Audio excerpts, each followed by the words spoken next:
Hello and welcome to RT this Tuesday. I'm Karen Tararachi reporting live from Moscow.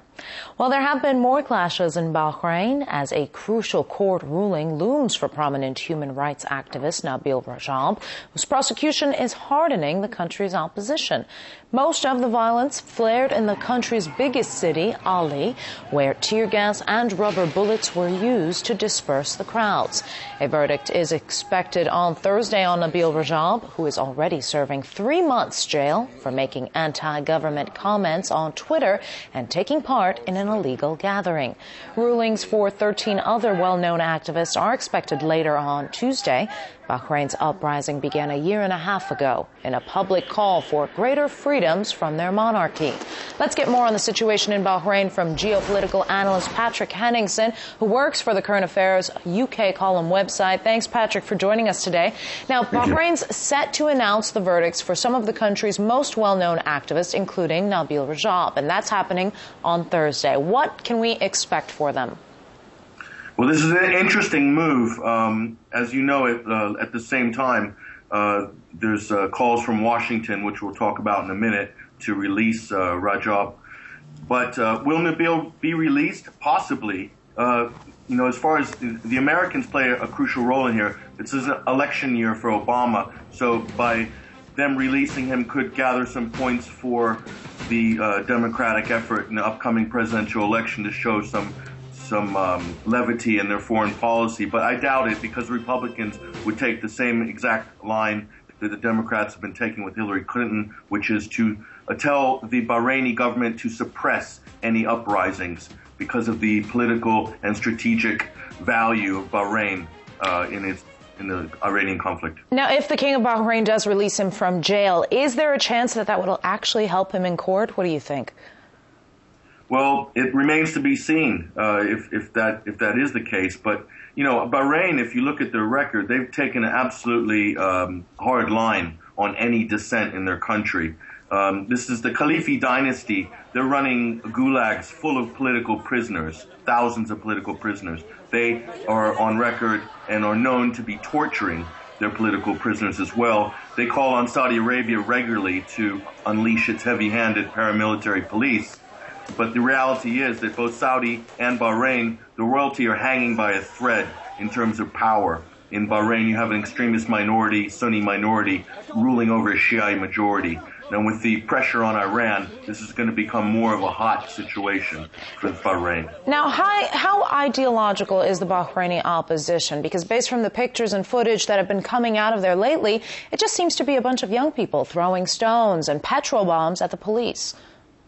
Well, that's the street expression of the protest, which is obviously public dissent, civil disobedience, and so forth. This is something that would be applauded if it happened in America. The Americans would be saying, look at our protests. We support, freedom of expression and freedom to march in public. But in reality, they don't anymore. Not in the United States and not in Europe, where you need a protest. You need a permit to protest.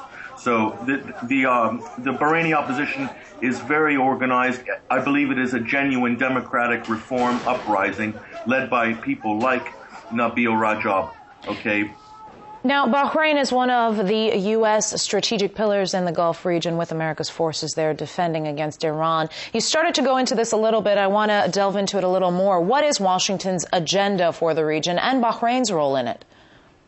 Okay, look, the dissent in Bahrain, I believe that they're getting their marching orders directly from the Pentagon, the Bahraini royal family, which is to quell and to suppress any dissent. And the reason is because the Pentagon simply cannot afford to have a genuine uprising or any form of political instability in a country that is housing its 5th Naval Fleet.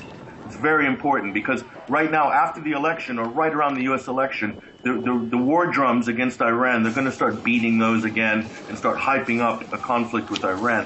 The 5th Fleet is a really important piece on the chessboard for the United States. So obviously Bahrain is going to do whatever Washington says. But this is in direct contradiction to Hillary Clinton, who's parading around with the Friends of Syria and the Arab League and talking about democracy. while the U.S. is funding Al-Qaeda and suicide bombers in Syria. So it doesn't make it, there's a lot of hypocrisy coming out of Washington when you look at the situation in Bahrain, which is very ugly. Now, Bahrain has a majority Shia population, and it's ruled by a Sunni monarchy. If these protests continue, how difficult will it be for the regime to hold on to power? It's going to be increasingly difficult in the coming months, and I'll tell you why. Because, look at Iran has been being bullied for the last sort of 8 years, 9 years, arguably 30 years, if you want to go all the way back to 1979. But, the Shiite population in Bahrain, which used to be an Iranian province not so long ago, and also the Shiite population in Iraq, the Shiite population in Lebanon, other Shiite populations around the Gulf and the Middle East, they're going to take the side of Iran. The more the West intimidates and Israel intimidates Iran. And this is going to create little pockets of dissent popping up all over the region. This is a nightmare for Washington and a nightmare for London, because this is something that they're going to have a really difficult time controlling. Iran will exert a moral influence if they're being attacked preemptively, and the Shiite populations will respond in all of these countries. We've got a big problem. Now, Patrick, we are running out of time, but I do want to get this last question in. The latest development is again going almost totally unreported. Just why is there seemingly so little interest in the events going on in Bahrain? Because the reason there's no interest, particularly in the Western media, this is how the mainstream media has manipulated the soft minds of viewers in places like the United States and Europe and so-called first world countries. They manipulate the minds to focus on people like Muammar Gaddafi and Bashar al-Assad. These are demons that have been created through public relations campaigns by the West. But when you have a real Arab Spring moment, which is happening in Bahrain, which is being continually beaten down by Saudi Arabia and the Bahraini royal family, the mainstream media is nowhere to be found. And that tells you who calls the shots when it comes to the so-called watchdog press in the West. All right, Patrick, I'm sorry to interrupt you, but that's all the time we have. Geopolitical analyst Patrick Henningsen, live from London. Thank you.